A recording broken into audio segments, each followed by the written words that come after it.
Your podcast with Rory is one of the best podcasts I've listened to in my life. And what I Thank you. remember so vividly was the way that his composure changed after he blew it at Augusta and then when he won the US Open by 6, 8, whatever he did. And I played Division 1 golf my freshman year, and one of the things that I talked a lot about with my coach was an idea called 4x4 breathing.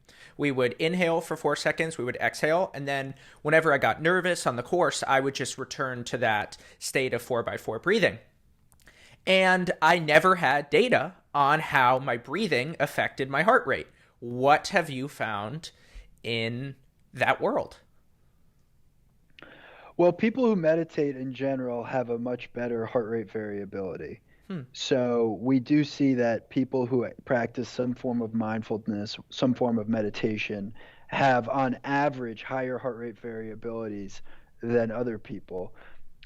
We also see that if you're someone who doesn't meditate and then you introduce meditation, that too will lead to a higher heart rate variability.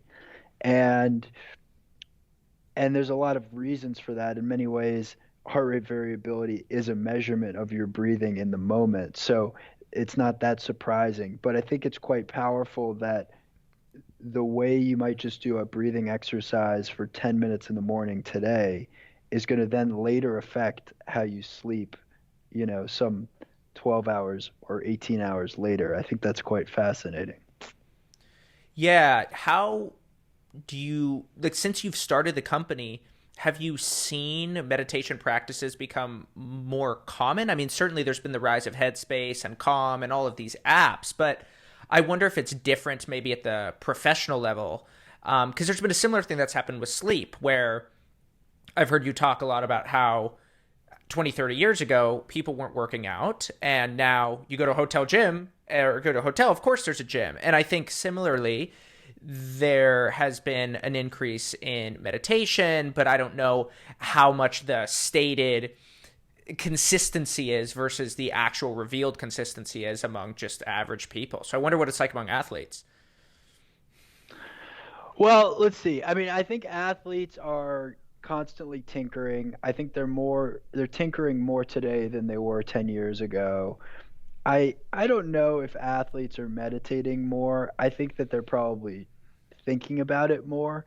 Athletes have always gravitated towards visualization. Some athletes will do this intuitively, some will do it in a very rehearsed way. Well, what's the difference between intuitively and rehearsed way? Hmm. Intuitively would be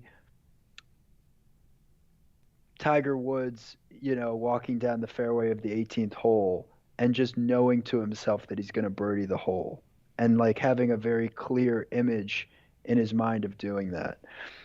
A sports psychologist would train a Division 1 golfer how to do that in a coherent way.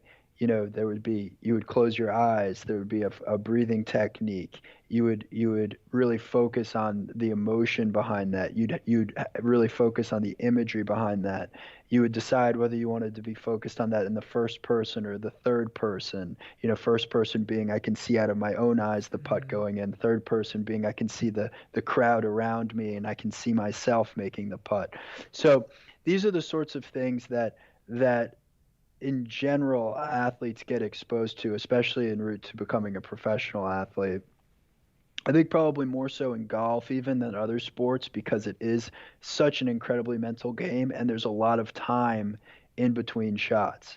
A basketball player, a lot of what a basketball player does is it's intuitive in the moment, Yeah. right?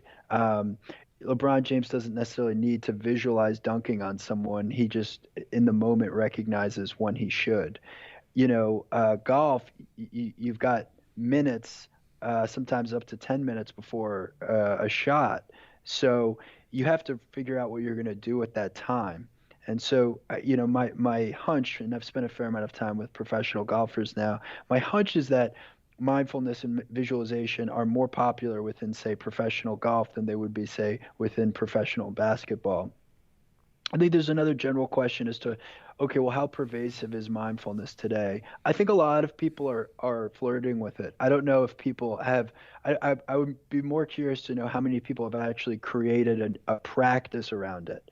I, for example, have been doing transcendental meditation once or twice a day for 6 years straight. Wow. So I think of that as a practice.